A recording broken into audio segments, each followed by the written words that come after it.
भारत ने 17 और 18 जुलाई के दरमियान एक और मिसाइल तजर्बे का ऐलान कर दिया है और इस मकसद के लिए एक नोटम भी जारी कर दिया गया है, जिसके तहत पाकिस्तानी सरहद के करीब एयर स्पेस को 2 दिन यानी 17 और 18 जुलाई को बंद करने का ऐलान किया गया है। और इसके साथ साथ पाकिस्तानी सरहद के करीब 675 किलोमीटर तवील एयर स्पेस के ऊपर से किसी तरह के कमर्शियल या जंगी जहाज़ों को गुजरने की इजाज़त देने से भी इनकार कर दिया गया है। भारत की तरफ से ये जो नया मिसाइल तजर्बा है करने का ऐलान उस वक़्त सामने आया है जब भारत के इलाके राजस्थान में ज़मीनी और फ़ज़ाई अफवाज जो हैं वो मशकों में मसरूफ़ हैं और भारतीय फ़ज़ाइया भी इस एरिए के अंदर मशकें कर रही है। कल ही वहाँ पर एक वाक़या पेश आया था जहाँ पर एक जैगुआर तैयारा गिर गया था इन्हीं मशकों के दौरान, और उस जैगुआर तैयारे के गिरने के नतीजे में 2 पायलट्स जो हैं वो मारे गए थे। अब इन मशकों के दौरान एक जानिब तो भारतीय फ़ज़ाइया अपनी स्ट्रेंथ का जायज़ा ले रही है, अपनी वीकनेसेस को ओवरकम करने की कोशिश कर रही है,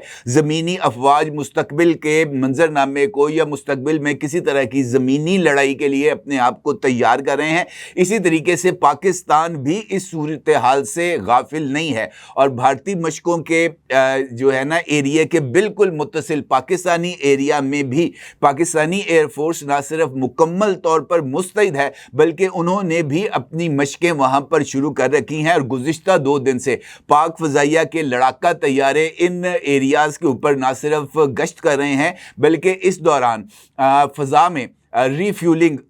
ये जो है ना जेट तैयारों को रीफ्यूल किया जाता है जहाज़ों के ज़रिए, उसकी भी प्रैक्टिस की जा रही है और वो भी अपने आप को मुस्तकबिल के चैलेंजेस से निपटने के लिए अपने आप को तैयार कर रहे हैं। अब मौजूदा कशीदा सूरत हाल में जहाँ पर पाकिस्तान और भारत दोनों ही एक दूसरे के आमने सामने खड़े हैं और भारत अपनी खिफ़त मिटाने के लिए किसी भी मौके की ताक में है, इस सूरत हाल में एक नया मिसाइल तजुर्बा करने का ऐलान मुझे ऐसे लगता है जैसे इस कशीदगी में मज़ीद इजाफे का सबब बनेगा, क्योंकि जिस तरीके की सूरत हाल है टिट फॉर टैट के ऊपर मामला चल रहा है, तो अगर भारतीय जो है वो एक मिसाइल तजुर्बा करेंगे तो फिर यकीनी तौर पर उसके रद्द-ए-अमल के तौर पर पाकिस्तान भी अगले चंद रोज़ में किसी तरीके से कोई भी मिसाइल का तजुर्बा कर सकता है।